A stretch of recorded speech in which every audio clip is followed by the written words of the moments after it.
디모데후서 2장 8절 한 절 말씀. 오늘 본문 읽으신 8절에서 바울은 디모데에게 내가 전한 복음대로 다윗의 씨로 죽은 자 가운데서 다시 살아나신 예수 그리스도를 기억하라 라고 말씀하고 있습니다. 여기에서 바울이 전한 복음, 곧 성경에서 말씀하는 복음 진리의 핵심은 예수 그리스도라는 사실을 알 수가 있습니다.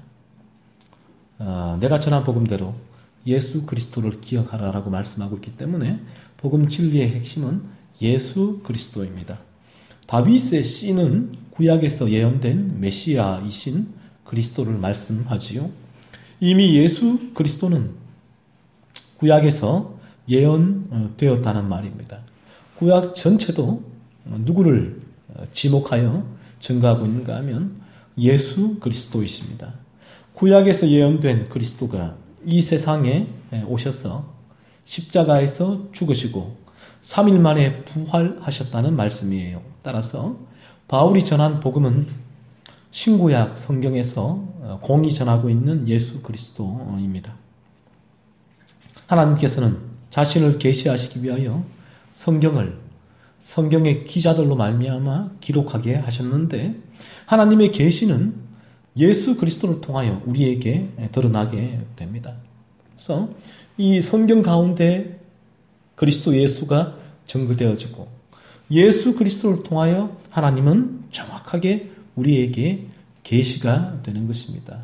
꿈을 통하여서 다른 인간적인 이 세상에 존재하는 또 초월적인 신령한 그 방편을 통하여서 하나님이 우리에게 드러나는 것이 아니라 정확하게 하나님은 성경을 통하여 우리에게 드러나게 되는데 그 성경을 통하여 드러나는 방편이 예수 그리스도라는 것입니다. 따라서 성경은 예수 그리스도를 우리에게 전하는 책이고 우리는 예수 그리스도를 통하여 하나님의 성품과 인격과 존재와 실체에 대하여 정확하게 알게 되는 것이죠. 따라서 말씀 사역자의 중요한 역할은 복음을 전하는 것인데 복음을 통하여 예수 그리스도를 전하는 것입니다. 말씀 사역자를 통하여 날마다 메시지 가운데 그러므로 예수 그리스도와 증거되어야 하는 것입니다. 이렇게 말씀드리면 어떻게 예수 그리스도만 메시지 가운데 반복적으로 증거될 수 있는가? 그러면 예수 그리스도만 반복적으로 이 예수 그리스도라는 단어만 메시지 가운데 들어가 있으면 되는 것인가 하는 의구심을 가지게 됩니다. 꼭 그렇지만은 않아요. 왜냐하면 복음의 스펙트럼은 넓기 때문입니다.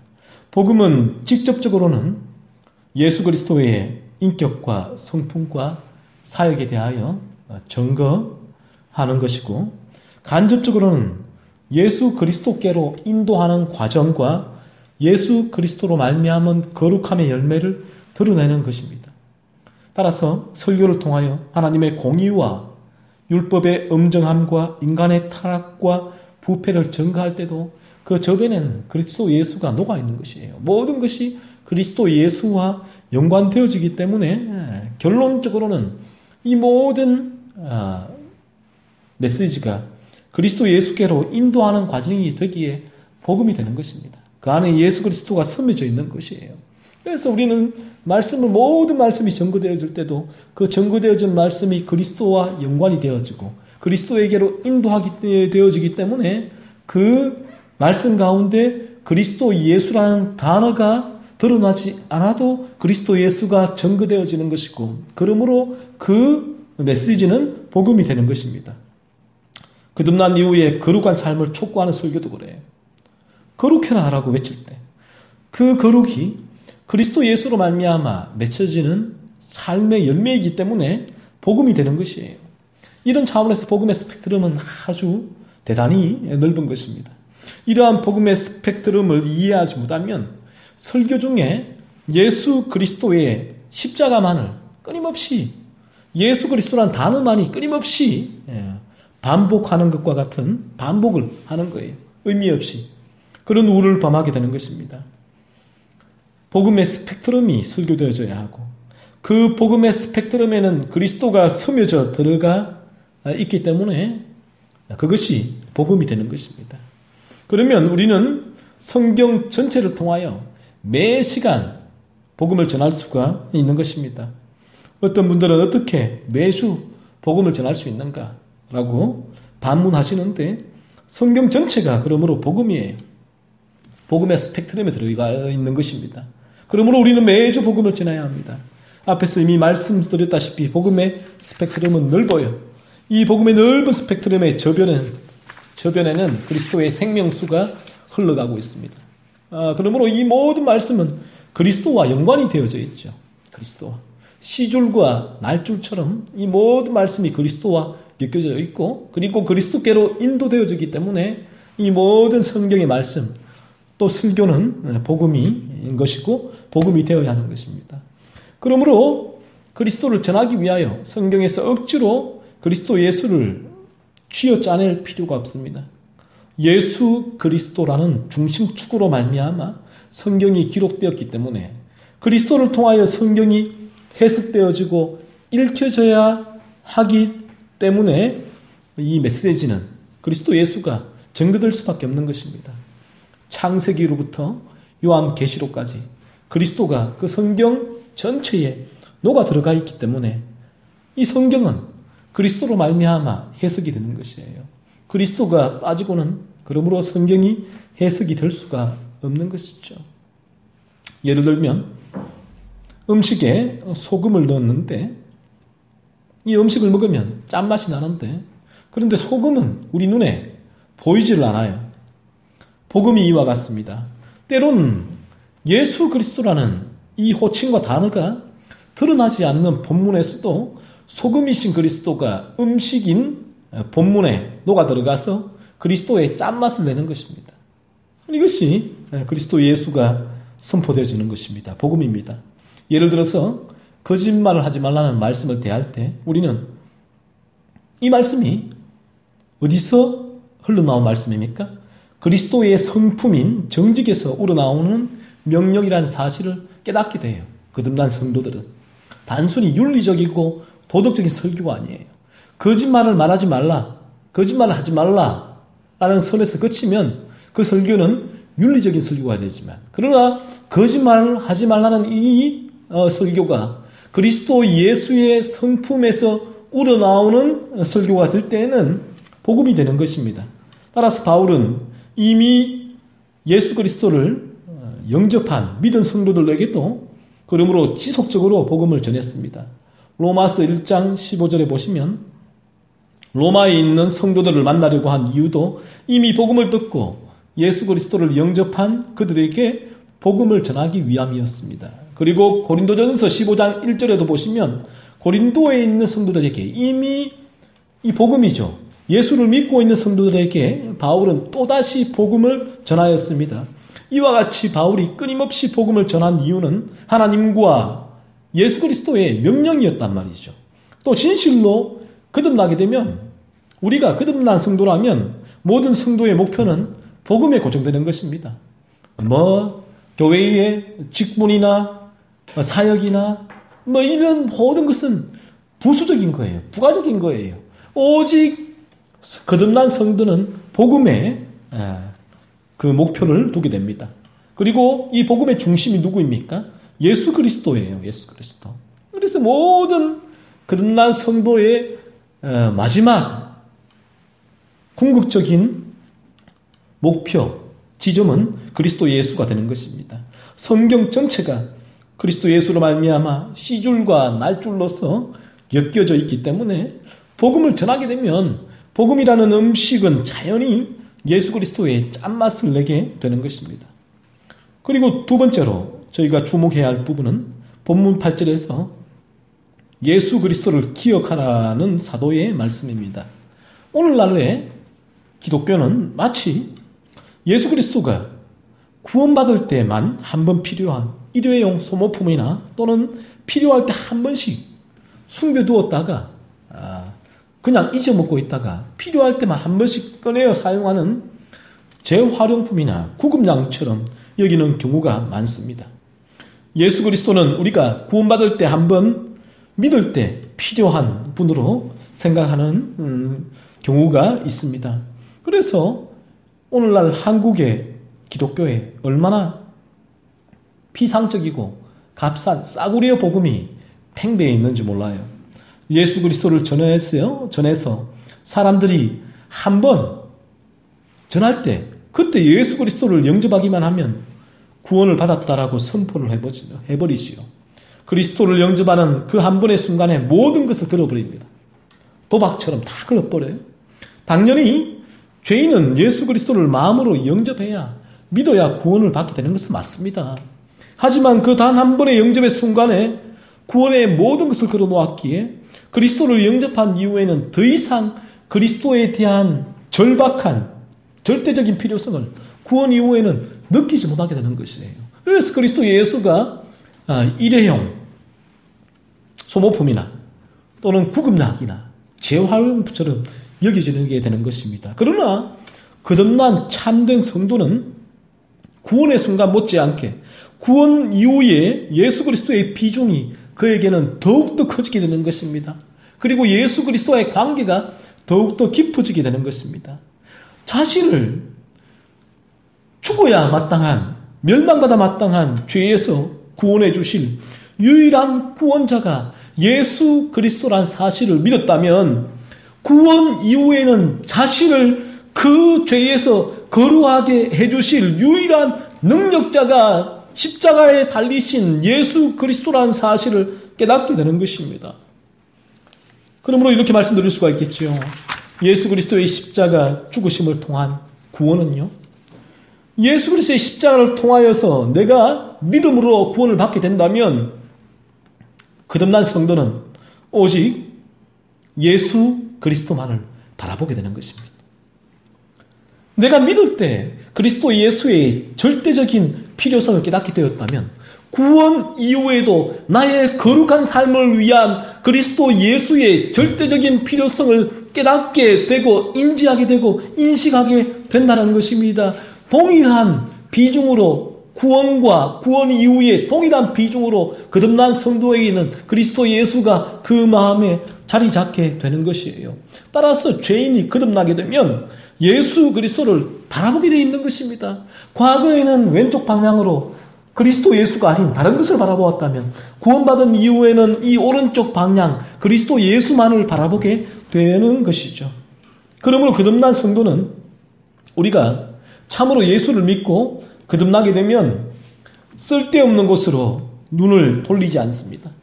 쓸데없는 곳으로 눈을 돌리지 않아요. 교회에서도 쓸데없는 곳으로 눈을 돌리지 않아요. 오직 교회에서도 그는 복음이신 그리스도 예수를 바라보기를 원해요. 그리스도 예수를 바라보며 주어진 믿음 생활을 하기를 원해요. 쓸데없는 곳에 연연하지를 않습니다. 주님, 다시 주님이 이 나라를 왕이 되실 때 내가 주님의 한 자리를 할 수 있습니까? 아니요, 그렇지 않아요. 주님, 제가 오늘 주님께 헌신합니다. 제가 오늘 주님께 이 정도로 헌금을 합니다. 더 많은 것을 제게 주시겠습니까? 아니요. 그런 것에 눈을 돌리지 않아요. 신사도 운동과 같이 신비적인 은사 운동에 눈을 돌리지 않아요. 베레아처럼 귀신론에 눈을 돌리지 않아요. 이단들과 같이 인간 교주에 눈을 돌리지 않아요. 교회에 사람을 불러 모으기 위한 프로그램과 장치에 눈을 돌리지 않아요. 그는 오직 예수 그리스도만을 바라보게 됩니다. 이것이 거듭난 성도에게서 볼 수 있는 참된 신앙의 방향성입니다.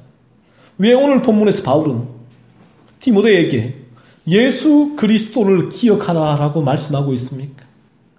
바울이 전한 복음, 내가 전한 복음이 그리스도 예수이고 그리고 그 복음을 듣고 구원받은 성도의 신앙의 방향성이 예수 그리스도이기 때문이에요. 신앙의 방향성이에요. 목사가 신앙의 방향성이 아니잖아요. 청교도들이 신앙의 방향성이 아니잖아요. 개혁주의자들이 신앙의 방향성이 아니잖아요. 오직 신앙의 방향성은 예수 그리스도 그 한 분이십니다. 따라서 교회는 복음을 통하여 예수 그리스도가 충만하게 그 교회는 흘러나오는 생명샘과 같은 곳이 되어야 합니다. 교회에서 다른 것이 흘러나오면 되어서는 안 되는 것입니다. 오직 교회에서는 그리스도 예수가 흘러나와야 돼요. 그 마르지 않는 옥날샘처럼 포도 마르지 않는 우물처럼 지하수처럼 그리스도 교회는 예수 그리스도의 생명샘을 흘려보내는 수원지와 같은 역할을 하는 곳이 되어야 됩니다.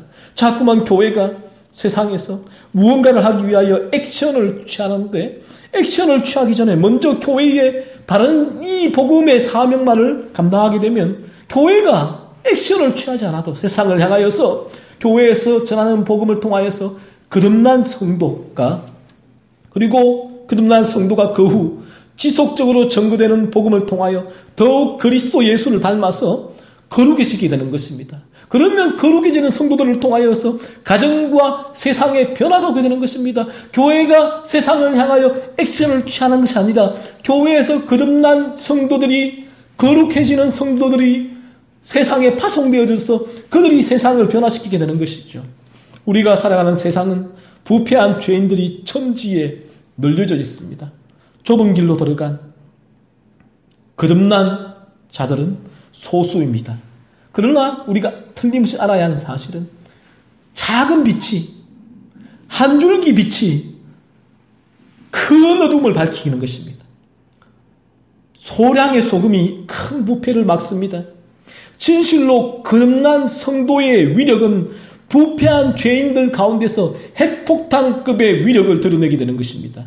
따라서 교회가 세상의 부패를 척결하고 공의와 정의를 구현하기 위하여 액션을 취하는 것은 올바른 방법이 아니에요. 교회는 복음만을 전하여 진실로 영혼을 회심시키고 예수 그리스도를 닮은 그리스도의 군사로 만들어 놓으면 그들이 세상에 나가서 반드시 빛과 소금의 역할을 감당해야 될 것입니다. 그러므로 교회가 정치적인 액션을 취해서는 안 되는 것입니다. 절대로 정치와 정책이 사람과 세상을 바꿀 수가 없어요. 일반 은총의 우산 가운데서 아무리 올바른 정치를 하고 정책을 구상해도 그 정치와 정책의 책임자와 입안자가 부패한 죄인이기 때문에 올바른 정치와 정책이 썩고 부패하게 되는 것입니다. 오늘날 우리도 그렇잖아요. 우리 정치. 지금 이 나라의 정치를 보세요. 그런 것이에요. 아무리 올바른 정책을 세워도 그 정책을 감당하는 사람들이 책임자가 입안자가 부패한 죄인이기 때문에 이런 것입니다. 세상을 바라보면 바라볼수록 원죄로 말미암아 타락한 인간의 부패한 행태를 보게 됩니다. 교회가 무엇을 해야 합니까? 사도 바울의 이 말씀이 오늘 살아가는 그리스도인과 교회에 주시는 참된 해법이 아니겠습니까? 교회는요, 복음만을 전하면 돼요.